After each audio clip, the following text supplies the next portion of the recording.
My dear students, now we are having question number 9.5. Okay, fifth question हम देख रहे हैं हमारे चैप्टर नंबर 9 का। क्वेश्चन में गिवन है small bulb is placed at the bottom of tank containing water to the depth 80 centimetre. What is the area of the surface of water through which the light from the bulb can emerge out? Refractive index of water is 1.33. यहाँ पर ये जो question है ये circle of luminance की बात कर रहा है। ओके, तो यहाँ पर टोटल इंटरनल रिफ्लेक्शन का कॉन्सेप्ट यूज होगा, है ना। हम लिखेंगे, टॉपिक का नाम है circle, circle of luminance, luminance. Okay, मतलब कि अगर हमारे पास में ये वाटर सरफेस है, यहाँ पर डेंसर मीडियम है वाटर, और हमने माना कि डी डेप्थ पर, यहाँ से डी डेप्थ पर कोई लाइट सोर्स है। ओके, डी डेप्थ पे कोई लाइट सोर्स है, और यहाँ से जो रेज जाएगी, ठीक है, वो रेज आगे जाके इस सरफेस पर रिफ्रैक्ट होगी, ऐसे away from the normal deviate हो जाएगी। पर एक एंगल ऑफ इंसिडेंस ऐसा होगा जब वो ग्रेजिंग रेज हो जाएगी, मतलब कि वो 90 डिग्री एंगल ऑफ रिफ्रैक्शन उसके लिए हो जाएगा, और उस एंगल को हम कहते हैं क्रिटिकल एंगल सी। क्या कहते हैं? Critical angle. This angle for the angle of refraction become 90 degree, that is called critical angle. इसको हम कहेंगे critical angle. And in this critical angle का वैल्यू हम यहाँ पर फाइंड कर सकते हैं स्नेल्स लॉ लगा के।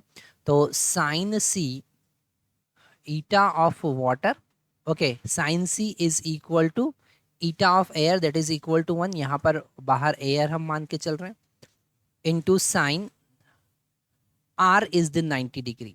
तो यहाँ से साइन सी का वैल्यू हमको मिलेगा 1 बाई ईटा ऑफ वाटर।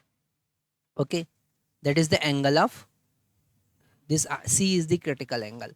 और उसके बाद का रे जो है, अगर उससे ज़्यादा एंगल ऑफ इंसिडेंस हुआ, मान लेते हैं कोई रे इससे ज़्यादा एंगल ऑफ इंसिडेंस पे जा रही है, तो वो वापस से अंदर रिफ्लेक्ट बैक हो जाएगी, और इस फिनोमेना को हम कहते हैं टोटल इंटरनल रिफ्लेक्शन। तो यहाँ क्रिटिकल एंगल तक जितना भी एरिया कवर होगा, जितना भी एरिया कवर होगा, उससे ही लाइट केवल बाहर निकलेगी। मतलब अगर हम यहाँ ऊपर से देखेंगे तो एक सर्कल हमको दिखेगा, और उस सर्कल को हम कहते हैं सर्कल ऑफ ल्यूमिनेंस। क्या कहते हैं?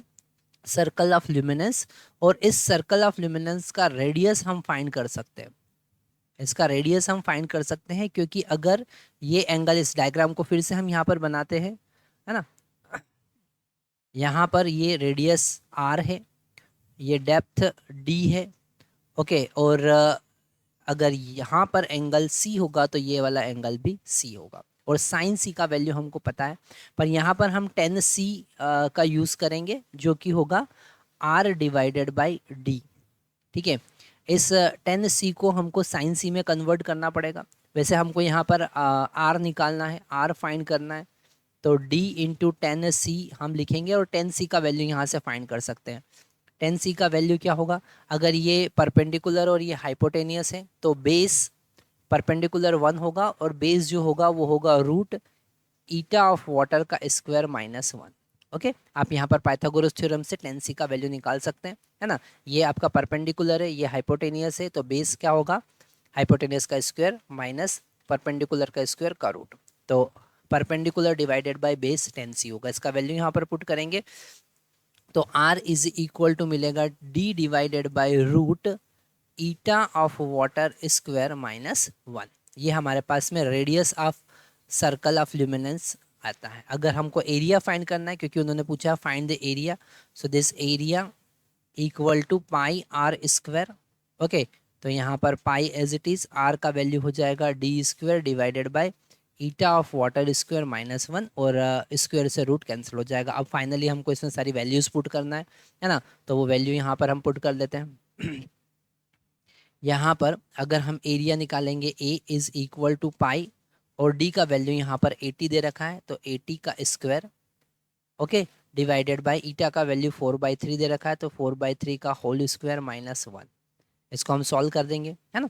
तो ये हमको मिलेगा पाई एज इट इज़ 80 का स्क्वायर जो होगा वो 6400 हो जाएगा, और नीचे से 9 यहाँ पर मल्टीप्लाई में आ जाएगा, और यहाँ पर 16 माइनस 9 हमको मिलेगा।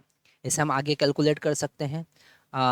यहाँ पर pi into 64,100 into 9 divided by ये हो जाएगा 7। इसे हम सॉल्व करेंगे तो this area will be equal to, यहाँ पर एक बार आप ये कैलकुलेशन कीजिएगा तो this area is equal to 2600, ये एरिया होगा 2.6 मीटर स्क्वायर। ओके, वैसे यहाँ पर हमारे पास में सेंटीमीटर स्क्वायर में आंसर आएगा, तो 2600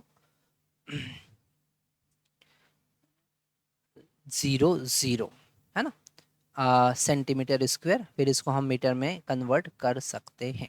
ओके, तो 2.6 मीटर स्क्वायर हमारे पास में आंसर आएगा। तो बड़ा इंटरेस्टिंग यहाँ पर कॉन्सेप्ट होता है, ये बिल्कुल आप नोट डाउन कर सकते हैं।